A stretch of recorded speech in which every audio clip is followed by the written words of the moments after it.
What is going on, everybody? I hope you're having a great day today. This is Alex from the Fresh Fantasy Podcast. This is the 12th episode of Season 3. Today, we're going to be talking about a wide receiver deep dive, talking about players like Michael Pittman, Amari Cooper, Skye Moore, and others with a very wide range of outcomes and trying to make sense of them. Joining me to break this all down today is someone I believe is one of the best analytics minds in the entire fantasy football world. He is king of the utilization report, more handsome than Tom Brady himself, and one of the best humans at PFF. He is the man, the myth, the legend, Dwayne Mcfarlane. Welcome to the show. Man, I feel like I should just sign off now. Like after that intro, like anything I say beyond this, or if anyone actually goes to watch this on your YouTube channel, which I'm sure they will, since you're a cool dude yourself. Yeah, they're just gonna be like, yeah, Alex, man, you were lying to us. He's definitely not more handsome than Tom Brady. I think so. Oh man, well, hey, I appreciate you.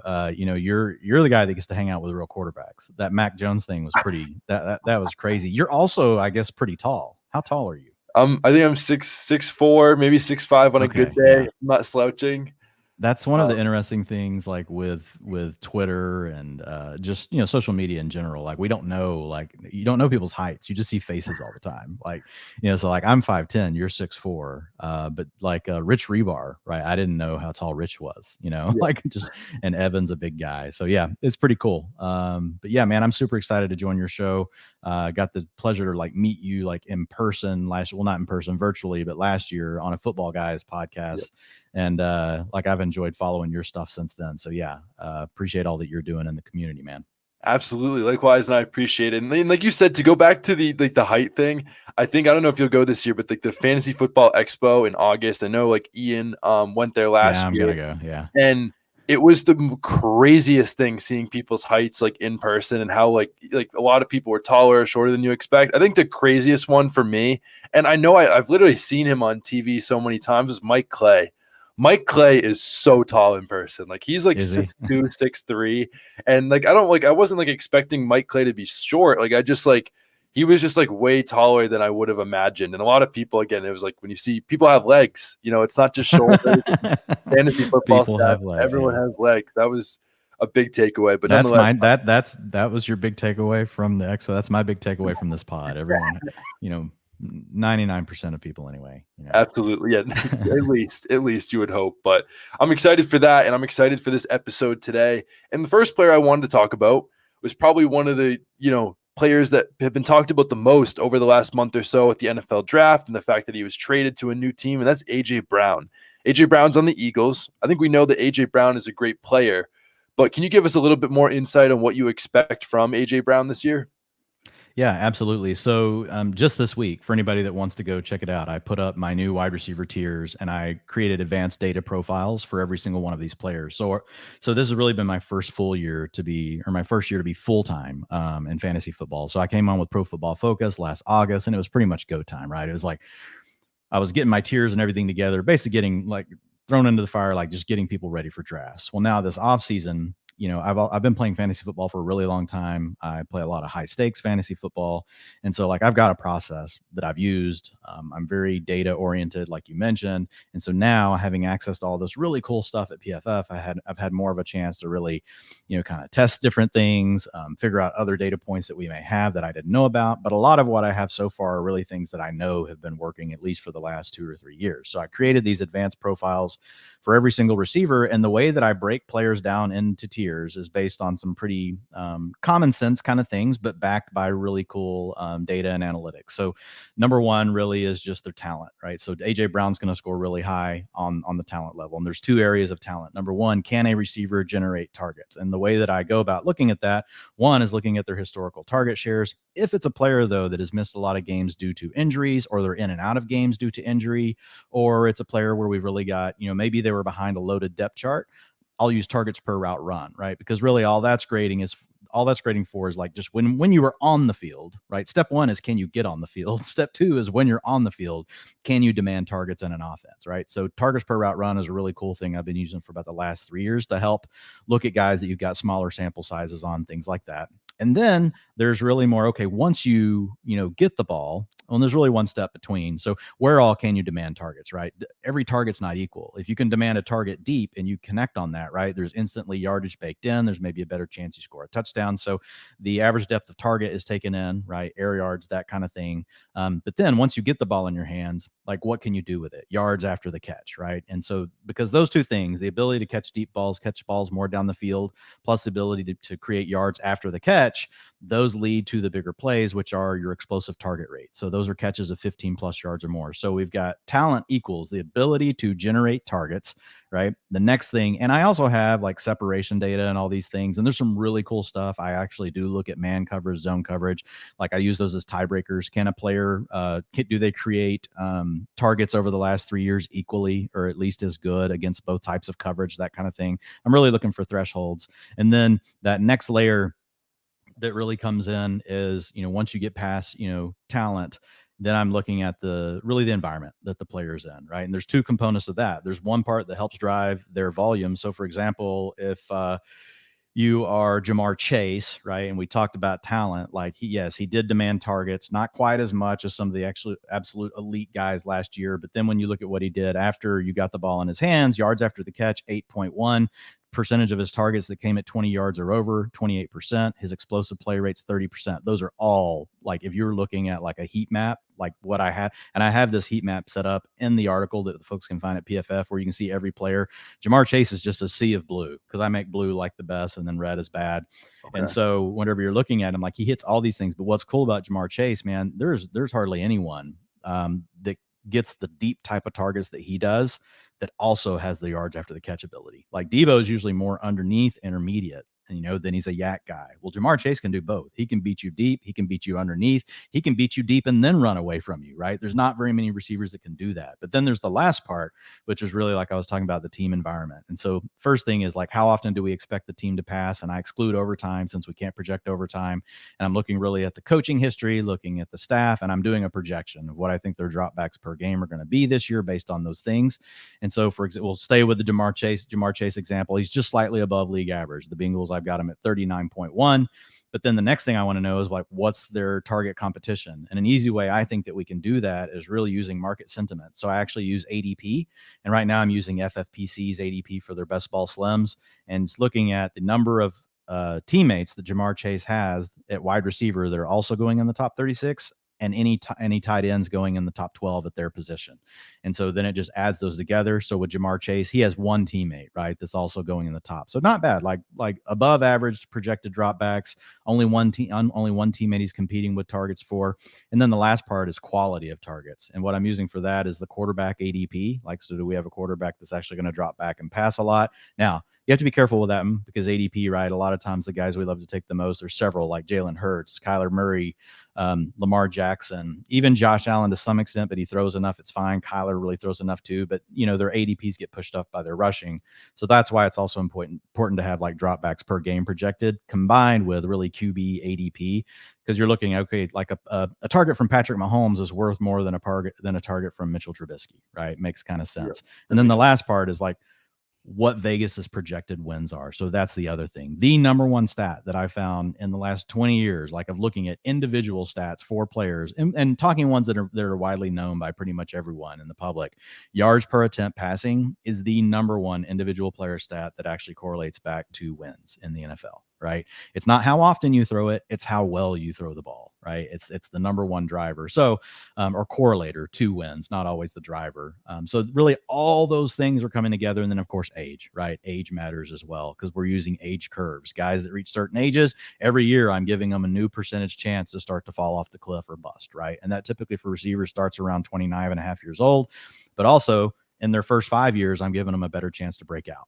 And when I say breakout, a player can have multiple breakouts. You could break out from being a rookie wide receiver 50 to being a second year wide receiver 25 to your third year, your wide receiver 5, right? Cooper Kupp, look what he did last year. Like, that's a breakout, but it wasn't something, it wasn't like, it was just this nice steady climb. He had already been a wide receiver 4, dropped down, came back up. So there are different ways that you can still be eligible for breakout season. So sorry, I know that was a lot, but I know we'll be talking about these things. So I wanted to kind of give, if that makes sense to you, or if you have any other questions before we jump into AJ Brown, just kind of give the background of my methodology. And again, all these things are things that I found actually do correlate back to fantasy points. And they're things that some are more sticky than others. And when I say sticky, means year over year, right? Do these things, are they pretty consistent?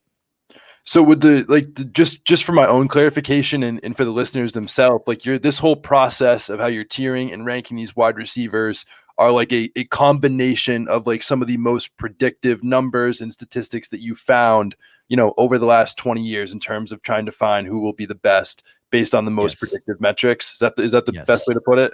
That's the best way to put it. And if you want to keep it simple, just think of two things: talent, right? And then the environment the player plays in. Like if you've got both of those things, the environment is made up of all the stuff I talked about at the end. The talent has talked about the things I talked about at first. Gotcha. So can a player play really well, and are they in a great environment? And so what happens is, just to kind of give folks an example, and then we'll jump into AJ Brown. My tier 1 this year is Justin Jefferson, Cooper Kupp, and Jamar Chase. Yep. Those guys, if you were to look at a heat map of everything I just talked to you about, they're blue all the way across the board. The next player that is blue all the way across the board, I have in tier 2 only because they're not quite as high in target share, targets per route run, but they're going into their 3rd year. Their name is CeeDee Lamb. So CeeDee Lamb, I would actually give as being the player that I would say by the end of this year is the one that next year everyone will say, CeeDee Lamb should be in tier 1 with Justin Jefferson, Cooper Kupp, Jamar. Cooper Kupp might slide a little more next year because he'll actually be 30 heading into the season. So like he's already on the edge of where, but he does play in the slot, so that helps him. So anyway, I know this is not, you didn't ask me about Cooper Kupp, but I love giving the context and the background before we jump into the other guys. Well, you're okay, and please tell me if you're not prepared for it. But can we actually just, instead of AJ Brown, can we talk about CeeDee Lamb here? I've never. We can still talk about AJ Brown. Yeah, we can talk about CeeDee Lamb now. I see AJ Brown's a great one to talk about too. Yeah, so CeeDee Lamb is someone that, again, I think a lot of people have high expectations for. He didn't break out as much as necessarily some people thought he would last year, but I don't know if he's necessarily in that tier of like the, everyone will want him next year. So what have you seen, that makes you really believe that he's going to be that guy this year? Sure. Well, I mean, number one, when you look at CeeDee Lamb, even if you just take fantasy points, right, and what he's been, being in the top 24 each of his 2 rookie seasons, if you just go look at the list of receivers that have been able to do that in their first 2 seasons out of the gate, like that alone will get you pretty excited. So without doing any of the other things that I just told you, right? Then the second thing is if you look at what he's been able to do from a PFF receiving grade, his targets per route run and his yards per route run over his first 2 years, those things just reinforce everything that sits behind, the fantasy points per game. And so really like his underlying data points as far as what he's been able to do he's only going to be 23.4 years old. He's only 1 year older like than Jamar Chase. This is still a really young player going into his 3rd season. And then now, whenever you look at it, you'd really have him and Dalton Schultz. And you have the Cowboys, who over the last 2 years have run the 2nd most non-overtime plays. So you got a high volume offense. They are pass balanced. They're not pass heavy, but pass balanced in an offense that runs the 2nd most or most plays in the league every single year is still going to throw the ball more than most other teams, right? And so for example, if you looked last year at the Cowboys and the games and the plays that they ran per game and non-overtime, they actually, if you were Dak Prescott and you played a full season, you got to play 2 full more games than Russell Wilson had he played a full season. That's how big of a deal these pace rates and how often, how many plays these teams run. Like, so you got 2 extra, and again, this would be assuming fully healthy season. So let's just say Cowboys, you got 2 more games out of your Cowboy players than you did out of Seahawks players. Like, that's a lot. Like, that's a lot of fantasy points, man. So those sort of things really matter. So with Lamb, it's just really everything is lining up. So when you look at his targets, his target share, it's not great, 18%. His targets per route run, though, 22%, it's not elite, but it's really good for his age. And then his yards per route run, 2.06. And then we just talked about the Cowboys offense, the fact that you now have Amari Cooper gone, you got Dalton Schultz. So it's really just him. Team projected wins 10.5. And we have a quarterback that everyone's willing to take in an ADP of right now of QB 10 off the board. So literally everything across the board is lining up for CeeDee Lamb. And that's not to mention what he can do with the ball once it's in his hands. So you look at him, 22% of his targets came deep. That's above the league average for the NFL. If you look at his yards after contact, he's in the near great group for that, not quite elite. You look at his explosive play rate, 25% of his targets go for 15 plus yards or more, which is also really good. So like everything, I wish we could show the visual, but like when you see it, like it makes it so easy, honestly. And it helps me, like, cause sometimes like in the past, like I'm thinking of all these things, but I wasn't color coding it and setting it all up. And you might try to count one certain thing too much, right? You may just kind of get carried away with the player's situation or carried away with the player's talent. What starts to happen with this is you'll see when you go look at my tiers, like truly, you could take the names away. You could erase all of the names and you should be able to look at all the data that I have to the right of that and be like, yeah, these players belong together. That's the whole idea. Okay. And so with CeeDee Lamb, yeah, man, it looks really good for him. Like, I mean, it's just where he's at. And then with the ability to be Dak's true, number one target. And here's the other thing I'll say with CeeDee Lamb. So let's say Lamb, for whatever reason, just doesn't even take a step forward, right? He had a 21% targets per route run as a rookie, came on and had a 22% targets per route run last season. And the reason I'm using targets per route run instead of using his target share is because CeeDee Lamb has never even been on the field for over 75% of the routes. So you name a scenario to me where in the Cowboys offense with the receivers and players they have, that CeeDee Lamb is not going to finally see 90 to 95% of the routes. On just that alone, you take his routes, time his targets per route run, his targets are going to shoot up by like 20 just on that. Oh, wow. So if his targets per route, if he takes another step forward, which where he is going into year 3, he probably will. I think you can pretty safely assume 23 to 25% target share for CeeDee Lamb with room for more. Now, he could cap out, like we saw Amari Cooper do this, the guy that just left the Cowboys. He started off really hot as a young player, but he never truly took the next step. So it doesn't always work with every player, but there are enough things positive for Lamb. Like I absolutely want him. And the tier I have him in, I have him with Stephon Diggs and Devontae Adams. That's how highly I think of CeeDee Lamb this season. Wow. And can I ask, and I know this is different and this might not be, super like, correlating to how the situation is now because this player was not, a third-year player going into this. But like with that whole process, like was Cooper Kupp someone that stuck out last year, based on some of those metrics? Or was Cooper Kupp kind of a unicorn in terms of like broke out of nowhere?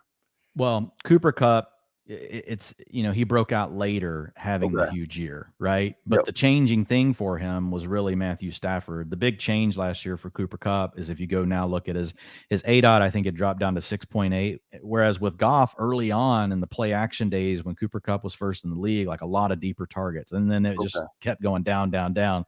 So basically Matthew Stafford re-energized Cooper Kupp last season because now everybody basically on the Rams had a little bit better ADOT because Matthew Stafford's going to push the ball down the field. Like receivers typically own their ADOT, but what I think the better way to think of it is they own the pecking order of the ADOT on their team. You have a stronger arm quarterback. The guy if a guy was with a weak arm quarterback last year, he was still probably always going to be the guy that had the highest ADOT on the team. It's just how high is that ADOT going to be, if that makes sense. And then the same thing for the guy. So Ben Roethlisberger, if you're Juju Smith-Schuster, you had like a 3 ADOT or whatever, right? But if you're with Patrick Mahomes and you're now Juju Smith-Schuster and you're still the guy running the most shallow routes, you're probably going to have like a 7 or an 8 ADOT, right? It's all relative, so the quarterback does contribute to it. But yeah, Cooper Kupp, like the big thing for him, like he had already broken out once. We had already seen him be a wide receiver 4 before. Then he had an off year, but his underlying data points were all still strong. His yards per route run were there, his targets per route run, all those sort of things were there. And guess what? A very similar scenario for Cooper Kupp is up until last year, he had never truly had that 90 to 95% route treatment because he was the slot player. He was coming off the field all the time up until 2 years ago. It might have been 3 years ago when they finally started using him more, but he had never truly had that high route per dropback rate. And so again, a similarity back to CeeDee Lamb. The other thing we hear with Lamb that's similar to Cooper Kupp, they're still going to kick him inside probably whenever they're running 3 wide, and they'll let Jalen Tolbert play outside. Michael Gallup's got to come back from the ACL. So I think there's going to be a lot of opportunity for Lamb to play all over the field. I'm going to see more routes than he ever has. Where he's at in his age curve, based on the things he's shown us early on, like he's just set to pop, man. Is there any other? I'm going to put you on the spot for a second, if I may. Sure. Like CeeDee Lamb's a guy that you just kind of happened to mention that really wasn't on our show sheet. That is someone that you fully believe is going to break out. That your process is really a lot higher on than probably the consensus is on average. Is there any other player that is really high in your consensus, similar to CeeDee Lamb, that not many people would expect, but you believe is going to have a lot better season than the average person would? Yeah, well, one other component that I use is I also do use ADP, right? Because I Okay. think that markets are generally, efficient and we want to maximize them. And then the other thing that does, that keeps me from getting overly high on any one player. But the other thing that it does, like the huge part is it keeps you from reaching in a draft. So Yeah. you won't see anybody in my ranks where I will have them at like 5, and everyone else has them at 30. Like what will happen is that player will end up at like 21 or 22. But what I'll do in my write-ups is I'll tell them like, look, if you just took ADP away, like this, and you look at this player's, and that's the beauty of what I've done in the tiers, and you can see it now for yourself. You'll actually be scrolling down through them and you're going to see players. And again, you can ignore their names. You can be like, well, this profile actually looks like a receiver that goes 3 rounds ahead. And guess what? You're right. And that's where your arbitrage type plays come in. So yeah, as far as just having another player that I'm really higher on than the consensus, I'm slightly higher on T. Higgins. I am the guy that's probably for an, like top 24 receiver that I'm higher on than anybody else is Michael Pittman Jr. I've got him at ADP of 11. I do believe you have him on the show sheet. Yep, we do. FFPC ADP is 17. He's a little higher over on Underdog at an ADP of 14 right now. He's in my tier 2A. So I typically break each tier down into 1A, 1B, 1C. And you'll usually see that the most robust profiles would be the A with the most upside. Then B, typically you've got a little bit of a safer floor. And then your C guys are the guys that their situation may be the craziest, but we know the talent is still there. So they could have a slightly wider range of outcomes, basically, is the way the tiers work. And I outline all that at the beginning of the article for anybody who wants to check it out. But with Michael Pittman, man, going into his 3rd season, 24.9 years old, PPR per game last year of 13.9. But man, target share 24%. So like if you look at, your wide receiver 1, like over the last 3 NFL seasons, and you look at his targets, if you look at Pittman's targets per route run, also at a 22%. So honestly, like, he profiles very similarly to, like, just from a talent perspective, is CeeDee Lamb. Not quite as explosive with the ball in his hands after the catch, but potentially more of a menace in the end zone. If you look at his red zone targets, you look at his end zone targets, they're all well above average. So that's another component that you want to look at. But one thing I compare all these things to are running averages for the last 3 years, right? For wide receiver 1s, which I'm talking 12-team leagues on all these, wide receiver 2s, wide receiver 3s. So whenever you look at Michael Pittman, like his targets per route run, they actually qualify as a wide receiver 2. But then when you look at his red zone and his inside the 5 target shares over the last couple of years, he qualifies as a wide receiver 1. You look at his ability after the catch, he's a wide receiver 2. He's in my tier 2A. But the biggest thing holding him back is, in his yards per route run have been really good at a 1.95. Like we want to be at a 2, but 1.95 is still really good.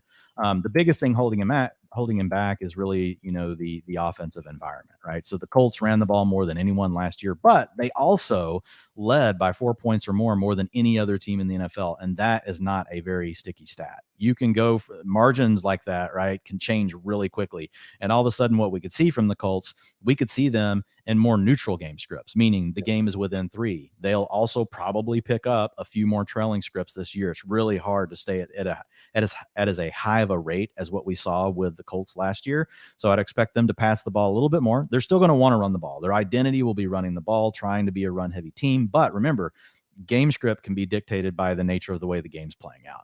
The other thing that he gets is an upgrade in quarterback, and most people probably wouldn't think that. They think, oh man, it's Matt Ryan, Dwayne. Like, come on, give me a break. Like Carson Wentz, Matt Ryan, what's the difference? There's a huge difference. Matt Ryan was more accurate at every single layer of the field over the last 3 years versus Carson Wentz. Wow. Short, behind the line of scrimmage, intermediate, deep, a better passer, even at this age, than what we got out of Carson Wentz. So what that means is, so there's 2 things that just happened there, right? Most likely you're going to see more passing plays from the Colts this year, and you just got to bump up in the quality of targets. So both Michael Pittman, for me, a player that's going into his 3rd year, has already shown us a lot over his first 2 years. Still doesn't have a lot of target competition. They did add Alec Pierce in the draft.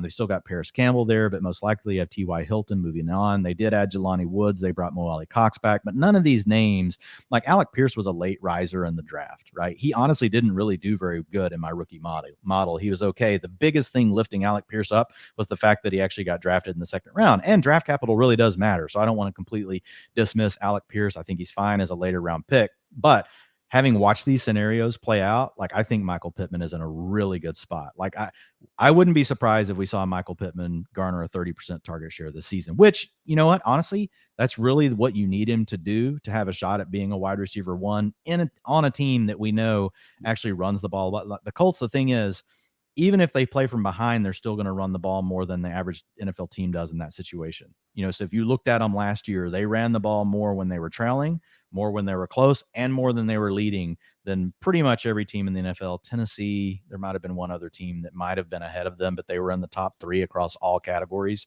So we know they want to run the ball. But again, game scripts will dictate that they're going to throw the ball a little bit more than they did last year. Better passing. We know Michael Pittman has the talent. And again, the only thing with Pittman, he's not a big yak guy like some of these other guys. Like, he's okay though. Remember, like, he reminds me, you know, he's more along the lines of a possession receiver, but his ability to really play big and be someone that can be used in the end zone, that's going to be a big plus for Pittman. So we could get 30% of the targets in Indianapolis, even on a run heavy offense.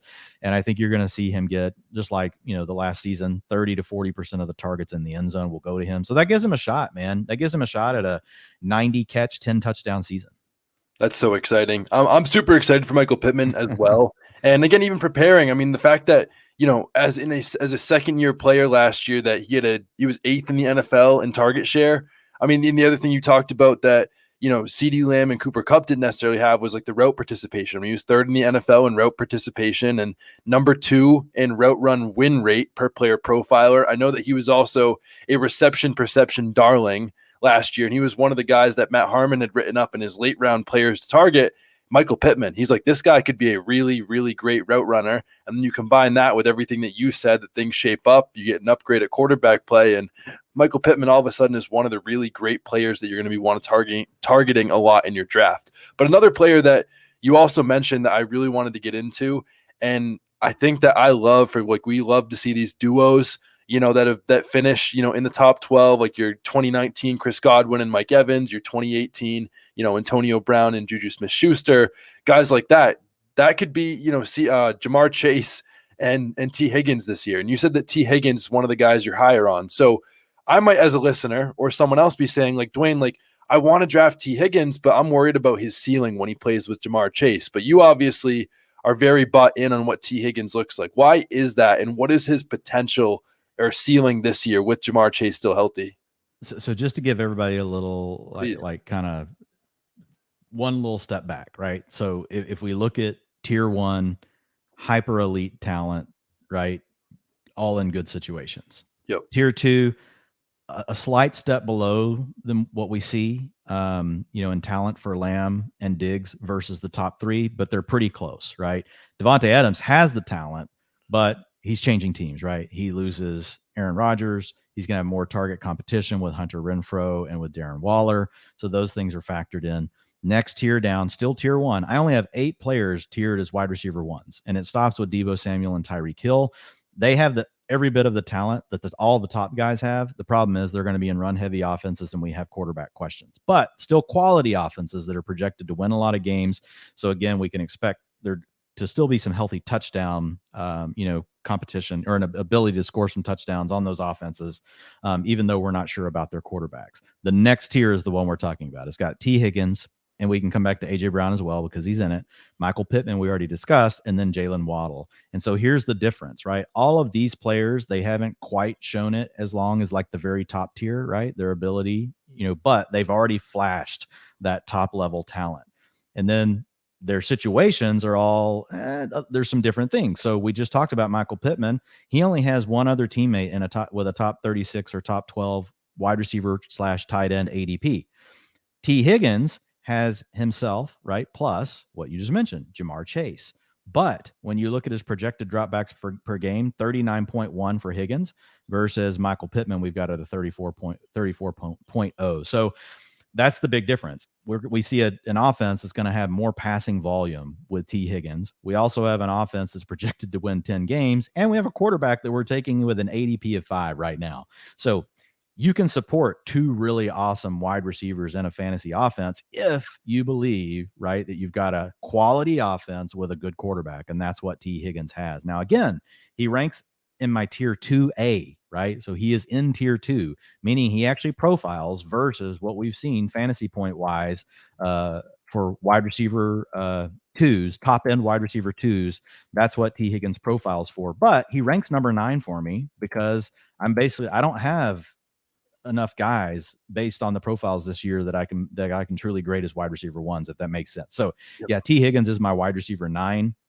If you know a lot of the same things, honestly, that we talked about with CeeDee Lamb, targets per route run, 22%, target share was 19%, but you have to be careful. Remember, T. Higgins was hurt some last year, and he also, when he was coming back, he was playing a little bit dinged up. So for a player like that, I really like using the targets per route run. Yards per route run, actually better than CeeDee Lamb, 2.26, right? And he was over a 2 in his first year. So if you look at his yards after the catch, pretty strong, 3.9, not as good as like CeeDee Lamb, as Justin Jefferson, not quite on their level, but his explosive play rate is still really good at 27%. And again, part of that comes back to the quality of offense that he plays in, and we still see it as being a high quality. This is an ascending offense, right? This isn't just a high quality offense. None of us would be surprised if the Bengals have the number 1 offense in the league. We also saw the Bengals last year down the stretch finally start to loosen the reins on the passing game. They've upgraded the offensive line because what was the big problem last year? The sack rate for Joe Burrow was really bad. Like, he was getting sacked well above the league average. The league average, I want to say, is like right around 5% of your dropbacks you're going to get sacked. Burrow was up closer towards 10%. So they definitely had some problems on the offensive line. They've addressed a lot of that. So I just think you're going to see an offense that's going to continue to take another step forward. And yeah, Jamar Chase is there and he's amazing, but T. Higgins is also a really good player. This is a former second round pick that has shown us, in my mind, everything that he needs to show. So again, like, that's where the tiers are. They're very interesting, right? Because the talent is similar for everyone that's in this tier, but the way that we get to it is a little bit different. Michael Pittman is the only game in town, right, on his run heavy team. T. Higgins is really probably the 1B to the 1A Jamar Chase, but he's in an offense that we think is going to throw more, and we love the quarterback. Okay, absolutely. That totally makes sense from the T. Higgins argument. But what about like someone I would call like your Walmart T. Higgins? You know, a player in a similar number 2 role, playing with someone that has a really great quarterback, a really great offense, and an upgraded offensive line, and someone like Mike Williams. I know they're not the same player, but, you know, Mike Williams is someone that's had 40 end zone targets since 2019, only converted 8 of them. I think positive regression is incoming in that. Last year, he had a career high in targets, receptions, receiving yards. He's going to be 27 years old, which is right in the prime of his career. Last year, he had a career high in target share at 20.8%. but a career low in ADOT at just 10.8 when his previous lowest was 14.8. But similar to like the Bengals offense, like you said, this is still a really great offense that's condensed. So are you believing in Mike Williams the same way, or are these just two different players? No, I do like Mike Williams, and I've got him actually in tier. So for my tier 2, I have more tiers than normal just because I didn't have as many in tier 1. So I've got him right now at 22, and he is a tier 2 receiver as well. Again, remember, ADP does factor in some here because I know people will use these lists to draft, right? And so when you're looking at the tiers, it's also designed to help you, don't reach for a player you don't have to. Is also part of like what's thinking, because I know the way people use these things essentially, right? Because I'll have somebody come to me and you know how it works. Like I'll get the DM, man, I used your tiers just to draft straight off of. And you're thinking through, okay, did I really have that set up and the best way for them to draft? So anyway, having said all that, yeah, Mike Williams, he does hit a lot of the similar things. He will be 27.9 when the season starts. So he's really almost 28. And so here's the thing with Mike Williams. Mike Williams, former top 8 picks overall, like just have a freaking awesome track record. Honestly, Mike Williams is actually one of the blemishes on that record for how good those players play. Jalen Waddle, I took him on over 60% of my teams last year in round 9. Wow. And it was just, I had a lot of research on him I liked, but the easiest part was he was pick 8 in a strong class, right? And, he might have been pick 9, but he was still taken inside the top 10. and a really strong draft class. So for me with Jalen Waddle, it was pretty easy last season. But Mike Williams, he did show something really good early in the season. So if we look at, Mike Williams and how he played out of those first 4 games, like, man, like you thought you probably had a league winner. And then at the end of that Cleveland game, he hurt his knee, came back that shortened, didn't shorten his game, but he was limited the next week. I don't think he even got to 40% of the routes the following week in week 5. Then they got a bye week. And then he came back and it was just a huge midseason lull, right? He just didn't do much. It was kind of like, oh, wait, we're back to like old Mike Williams. But then towards the end of the year, he really started to heat up again. Now, Brandon Staley has come out and said, I think it was towards the end of last season, that it was nothing to do with Mike Williams' knee, blah, blah, blah. But you just never know. Because like, what's a coach's incentive, right, to really tell another team if they're playing with a hurt player, right? They're trying to win a game. They probably want maximum resources allocated to Mike Williams, even if he's hurt, to try to help Keenan Allen, right? Or some other receiver. So it's really always tough for me to try to parse through, a lot of the coach speak. So I don't know how much I trust Brandon Staley on that. Like it could be mere coincidence, right? I mean, that really could be the case, Alex. Like I could be wrong, but that first part of the year, to your point, man, like what he was doing, like it showed the flash of what we all thought Mike Williams could be. And then he comes back, he's with the Chargers again. You hit on all the same things. So his targets per route run, 21% last year. He's never really been above that in his career, though. So I do get a little worried about players that their targets per route run. It's like Amari Cooper, who we'll talk about later. Eventually, a player just kind of is who they are, right? And it's not necessarily bad, but it just lets you know how to slot them. Typically, by year 5, you know what you need to know about all these players. And so with Mike Williams, the caveat I'll give is he still hasn't truly had that breakout. But what I don't know is if last year, had he not hurt his knee, would we have seen him actually just continue on going? Because here's the thing with Keenan Allen right now, dude, Keenan Allen's going to be 30.4 years old this season. His targets per route run have been diminishing three years in a row. His yards per route run have been diminishing 3 years in a row. He doesn't score long touchdowns. He's only got 2 touchdowns over 40 yards in his career over like 116 games. His yak is down to 3.4, and his explosive play rate as well is below the league average at 17%. So Keenan Allen really, like, he's a possession receiver at this point, and I like him. I like Keenan Allen. But there's a case to be made that really, based on what we saw early last season, is there a range of outcomes where Mike Williams actually just takes over as the lead receiver for the Chargers? I think based on what we saw early last season, we at least have to give him a chance. Like I haven't put a percentage to what I think the chance of him doing that. That's something we're actually working on. Like we have, a team that's working on sims and things like that. So trying to sim out, like if we sim Mike Williams' season based on these inputs, 10,000 times, how many times does Mike Williams, bust into the top 12, that kind of thing, right? That would add extra context to like this type of stuff that we're sharing. But when you talk about projected dropbacks per game, I've got the Chargers at 42.3. That's I have them the second highest in the league behind only the Buccaneers. You look at top 36 ADP. We've talked about his only challenger is Keenan Allen. So it's just him and Keenan Allen projected to win 10 games and a quarterback that's the QB3 off the board. So there are a ton of things to like about Mike Williams. I've got him in the same tier with Marquise Brown, Cortland Sutton, Jerry Jeudy, Chris Godwin, and Michael Thomas as a wide receiver too. Wow, absolutely love that. That's really good stuff on him. But so you said that you have all those guys in those tier. I didn't necessarily hear Amari Cooper in that tier. Is he above or below that tier? Where are you at Amari Cooper? Because I personally am not someone that's very bought into Amari Cooper. I never really have been. He's had one finish inside the top 12 in 7 seasons, but he's been between. This is actually a pretty wild stat. Amari Cooper's target share in his entire career, he's played 7 years, has been between 19.7% and 22.4% every single year of his career. That's 2.7% target share difference between his best year and his worst year across 7 seasons. To me, that says that, Amari Cooper will probably never break into a big target share. But I know there's other people that are also saying, okay, this is the least condensed offense he's ever played in with the Browns. Like his biggest competition right now without Jarvis Landry is probably someone like David Bell. So do you think that Amari Cooper takes that target share leap, or is he going to be the same player that he's always been? If I had to put a bet on it, I would say he doesn't. I think at this point, we know what Amari Cooper is, and he's actually played in some offenses where there was plenty of opportunity, before. So, I mean, it's funny, like I'm looking in my notes. He's a 20 to 22% targets per route player at this point in his season with a deteriorating yak. Not a great red zone, end zone threat. Never has been in his career. He's been really more of a guy that, needs to catch the ball and then run it into the end zone. He's not like a great high pointer, great route runner, good separator, and was historically really good with the ball in his hands after the catch, right? But that's just been going downhill. So to me, he's a player that, and despite ADP being part of what I do, ADP has Amari Cooper right now at 19 and 20. I have him at 32. So wow. I have him as a wide receiver 3. I'm well below the market. I have him in the same tier as Allen Robinson, DeAndre Hopkins, and Brandon Cooks. And I really just think that's what he is. I think a lot of what happens with Amari Cooper is we just remember that super high draft pick. We remember how young he was when he came in the league and what he did as a really young player. And they were good things. Amari Cooper is a good football player. I'm a Dallas Cowboys fan. I live in Dallas.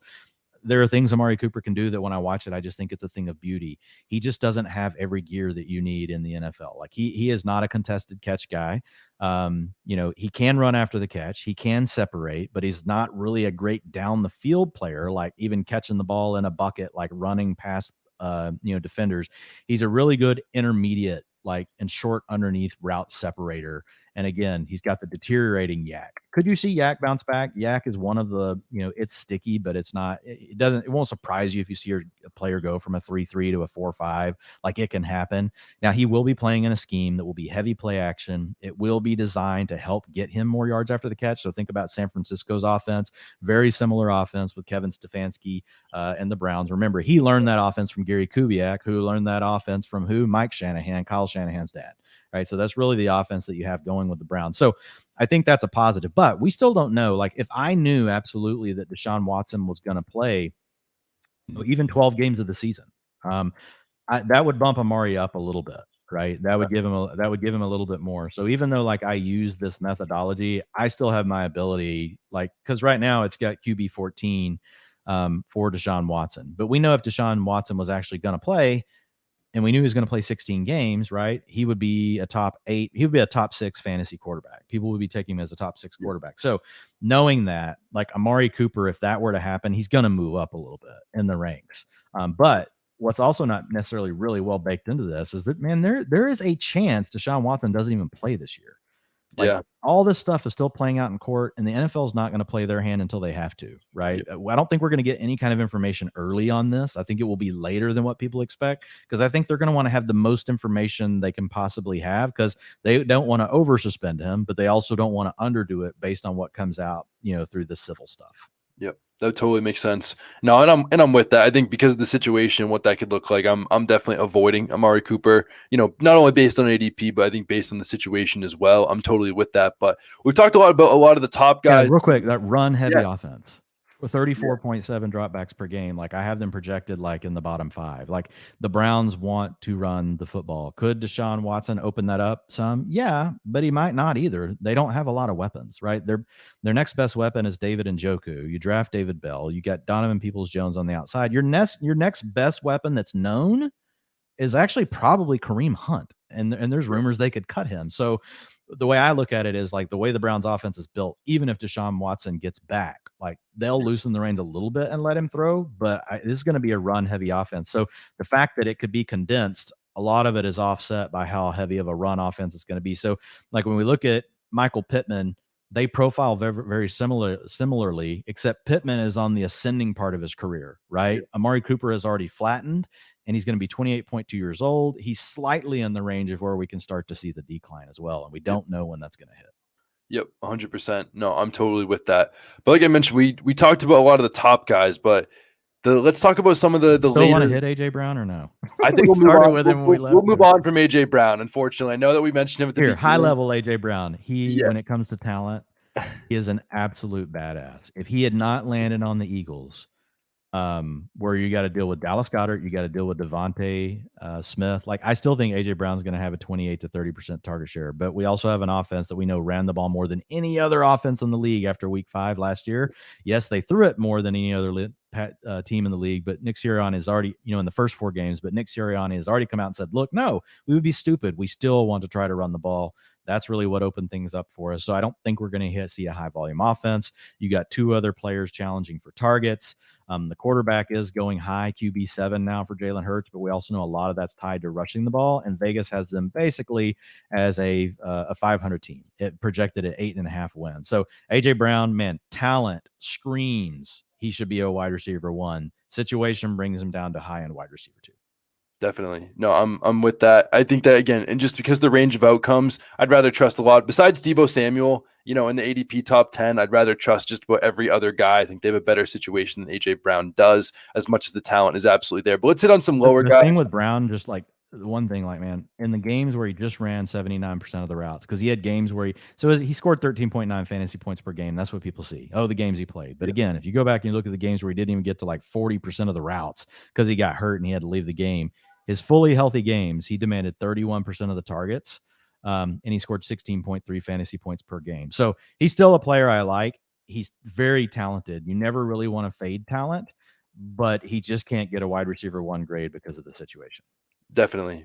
No, I'm totally with that. But let's talk about some of the lower guys, because we are running out of time here a little bit. So I'm going to give you 3 names here, and you are going to tell me if you are above consensus or below consensus at ADP with each of these guys. And if there's anyone that really sticks out to you the most, feel free to talk about them. And those guys are 3 guys that have been talked about a lot and have a very wide range of outcomes right now. And that is Rashad Bateman, Gabriel Davis, and Kadarius Toney. Is there any one guy that sticks out to you the most, that you're the most above or the most below among those 3 players? So you got Bateman right now. I'm basically right at ADP on Bateman. And then Toney, I've got right now a little ahead of ADP. And he's just fallen, since the draft because of Wan'Dale Robinson. But still, he's still a top 50 pick on both FFPC and Underdog. The big thing with Kadarius Toney, like, he only had his 250 routes, or it might have been 201 routes last year, but 26% targets per route run. That's a monster number.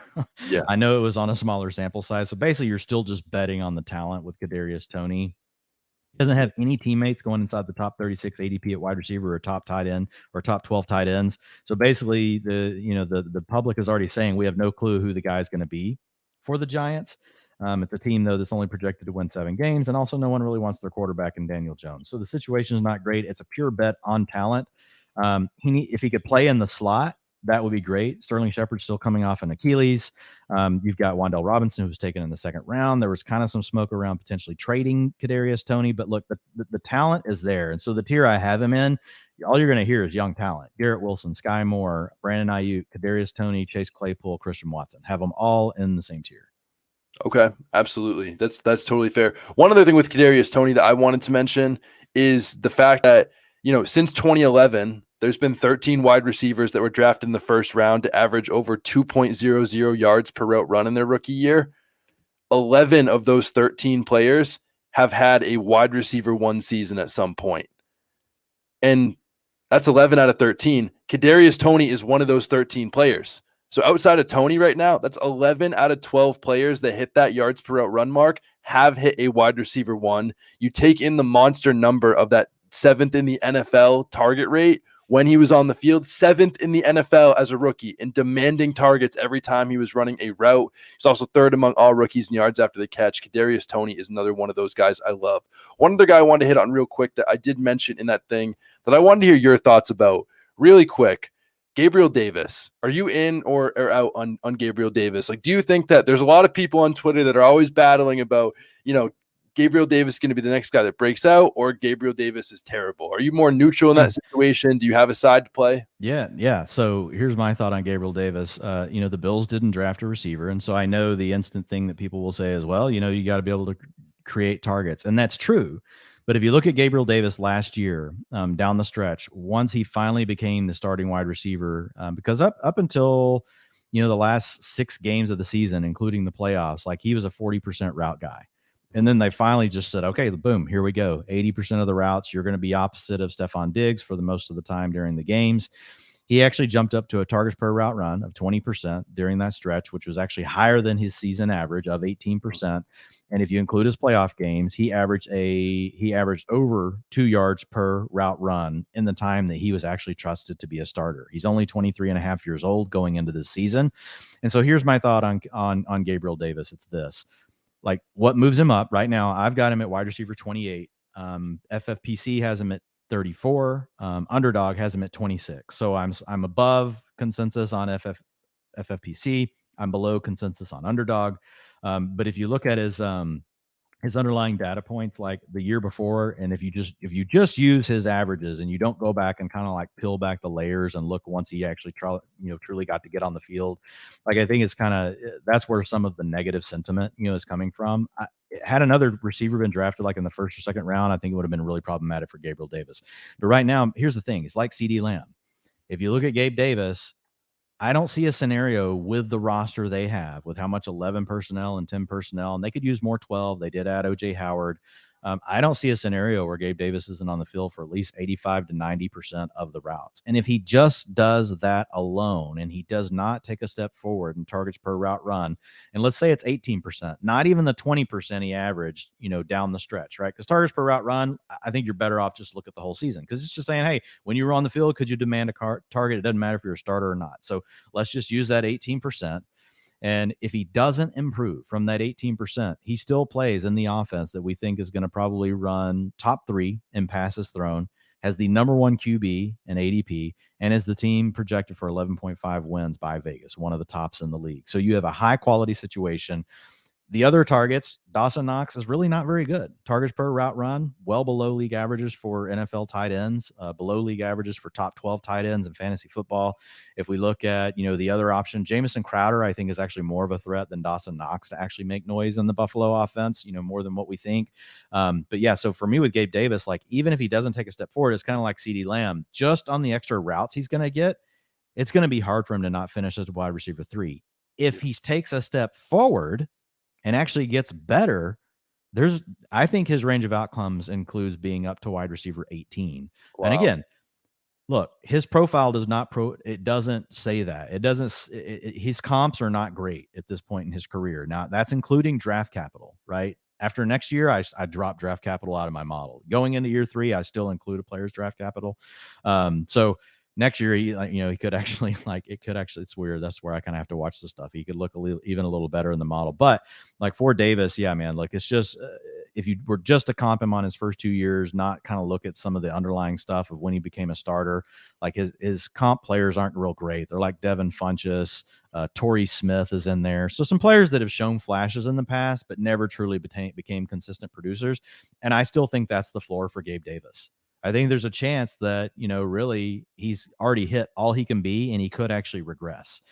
But in the Buffalo offense, where he's going in ADP, I think there's also enough upside, and there's a big enough case that if he just stays neutral and just stays the same player that he was last year, if he could just hold steady, he's going to end up paying off at ADP. So I'll have even to above market exposure on Gabe Davis. Won't be a player that I'm having to draft every time, but I do want above average exposure on him. Okay, I love that. That is as good of a case as I've ever heard for Gabriel Davis. I'm excited to see what that looks like. I was low on him, man, ahead of the draft. Like I was telling people, don't draft this guy. He's already going as high as he's going to go, even if the Bills don't draft a receiver.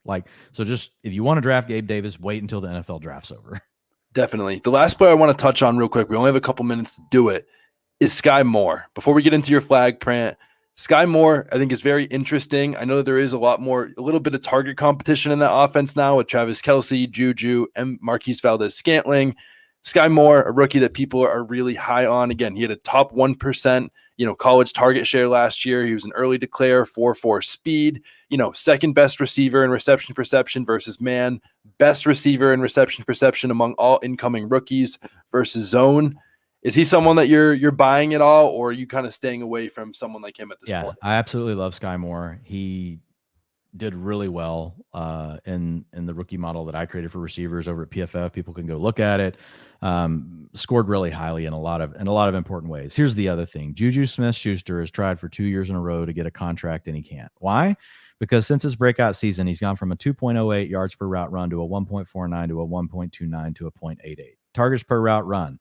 In his breakout year were 24%. Since then, 18% down, and then he had a 19%, then he had a 17%.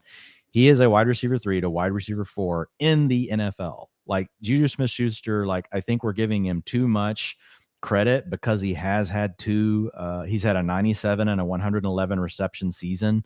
And look, it's great for the age that he's at.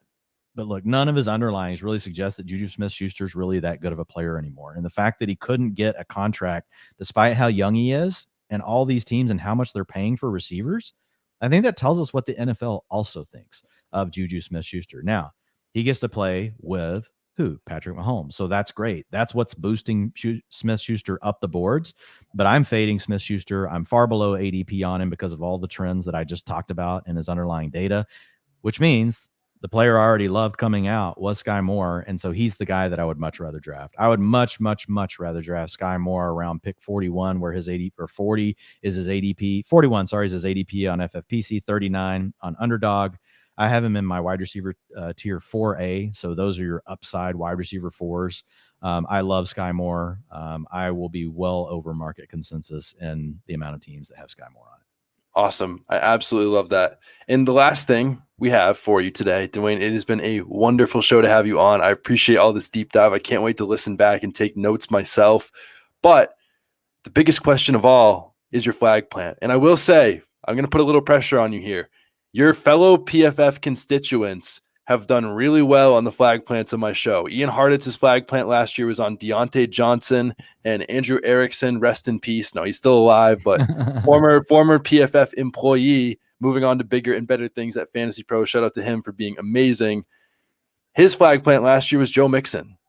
So Dwayne, it is up to you to live up to this PFF standard on this podcast. Who is your 2022 flag plant? Oh, wow. So much pressure. My flag plant and the way I look at these things is when I'm drafting and because here's the number one thing, I love playing fantasy football. That's why I do what I do. I love competing in, all sorts of leagues, I'm always trying to win money. So I actually put the way I think about it is the players that I draft the most often, that's who I'm going to give you as my flag plant. And so we're still early in the season, so I may give you something else later in the season. But right now, the player that I just pretty much never skip when they get to me in the 6th round, and there's a lot of factors that go into it, but it's Kyler Murray. And when you look at Kyler Murray, here's the reason why. I have him graded as my number 2 quarterback. I have Josh Allen number 1. I have Kyler Murray number 2, and the reason why is pretty simple. Name to me the other players in the league that realistically, in their offenses, with their talent, with the surrounding talent, can throw for 5,000 yards and run for 1,000. Yeah, not many. There's not any. Yeah. Josh Allen's not going to run for 1,000 yards. He could throw for 5,000. Now, Josh Allen's going to score more rushing touchdowns, so he can offset it. And I have Josh Allen number 1. But Lamar Jackson didn't throw for 5,000 yards. It's not happening. He can throw it. He can run for 1,000. So Kyler Murray is the only player, besides, and we'll give Josh Allen, we'll leave him in the tier. He's the only one. And you get him in the 6th round. Why? Just because people think he gets hurt. There's no real reason why. You go look at all his underlying statistics. He's gotten better across the board and everything. Every single season, he's become better as a passer. He's more selective when he runs the ball. Has he gotten dinged up late in seasons? Yeah, he has. But I'm definitely still taking. I think he should be graded above Justin Herbert and a lot of these guys. And I like Justin Herbert. I love Joe Burrow. But why would you take them over Kyler Murray? They do not have near that range of outcomes. That the high-end range of outcomes for those guys, for Kyler Murray is much higher than either one of those players, who I love. I love both of those players, so don't get me wrong. But Kyler Murray would be my flag plant. The other thing is, it gets kind of crazy in the middle rounds this year. And so being able to still take a true difference maker that someone is letting fall to you, I love getting my hands on Kyler. Also pretty easy to make stacks now, right? DeAndre Hopkins is falling down the boards. If you like Rondell Moore, you can do it. If you like Marquise Brown, he's going round 4, round 5. You have a lot of different ways. Zach Ertz is goes around, is the tight end 11 or 12. Lots of different ways to also stack Kyler Murray. Absolutely. I love that pick. But another thing I might have to ask, if you can tip your hat and you can say no to this, are there any other like 2 or 3 players that you can't leave your drafts without? Maybe it's CeeDee Lamb, maybe it's Michael Pittman, someone we already talked about, but are there any other players that you're really drafting a lot of more than anyone at this point in the offseason? At this point in the off season, I don't worry too much about like where I'm at on weight, but yeah, like Sure. the players. So like right now, like a player that I'm drafting almost all the time, like, and I'll have to pull back later, probably some just in case like injury. But CeeDee Lamb is on the list. Michael Pittman is on. These are all the guys that like I have ranked above consensus. So we've Yeah. kind of talked about them already. From a running back perspective, I had been taking Leonard Fournette and James Conner a ton. Now they're starting to move up boards now. So like, I don't want James Conner in the second, right? I don't want a 27-year-old back that is mostly all based on projection, not necessarily on his talent. But if he stays in the third round, he will continue to be a guy. But now Breece Hall, like over on Underdog right now, Breece Hall, you can get in the 4th and 5th round.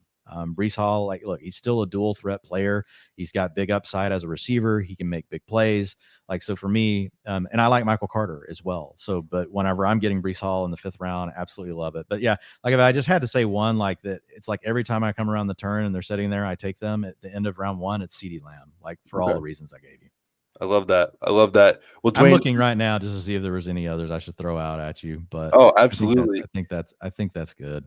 Okay. I love that. No, those are all great picks, all guys that are really interesting. And you made a case for the guys that I wasn't. Like I've definitely been hammering, Leonard Fournette and James Conner home on this podcast. I love Breece Hall, but I love that you got to highlight CeeDee Lamb and Michael Pittman. I am definitely higher on them after listening to what you had to say. So thank you very much for that. And thank you very much for coming on our show. It was amazing to have you. Before we go, is there anything that you'd like to plug or anything the listeners need to know about before we get out of here? Yeah, I think we've hit on most of it. Just if you want to go over to Pro Football Focus, I'm putting out content every single week. Well, first of all, like Ian Hartitz and myself, we're doing a series right now where we're covering every team, and we'll have them all covered by early July. So we recorded the AFC East last week; those are all up. This week we recorded NFC East, and those will all be up next week. So you can follow along with those. And then my wide receiver tier and rankings came out this week. And you can see all of the cool data visuals that go along with it that I talked about on the show. And you can actually decide for yourself, does Dwayne have these guys tiered right? Or does he have did I miss something? I've actually had some people reach out and be like, hey man, I was looking at this guy's profile. Are you sure he doesn't really fit up here in this tier? And even Ian's done it. And I was like, yeah, I mean, like it's really close. Like, he maybe should belong in that other tier. But then I'll be doing the same thing for tight ends next week. Then I'll be revisiting the running back. So my tiers are up for all the positions, but I'm going to go back and really do, put all the data visual stuff along with it. And then I'll be doing some other stuff too. So just keep an eye over on PFF, and then you can follow me on Twitter at Dwayne McFarland, DWAIN McFarland. I'm always just dropping different sorts of stats and different things over there. Absolutely. You probably have at this point in probably 2022, I will say for the listeners, Dwayne McFarlane probably has the record for most retweets by me. In terms of like who I've retweeted the most, because you're always putting out really great actionable content. You have to follow Dwayne at Dwayne McFarland. Like he said, DWAIN McFarland. Got to follow him. Great content coming out each and every single day. And again, you can find him on YouTube on the PFF Fantasy Football Podcast. Always listen to it. Always great stats and info coming out from him and Ian Hartitz. But Dwayne, it's been a pleasure. Listeners, it's been an even bigger pleasure to have you talking football with us today. So we very much appreciate you. And as always, please leave a review. You guys already know what to do. And I hope you all have a great rest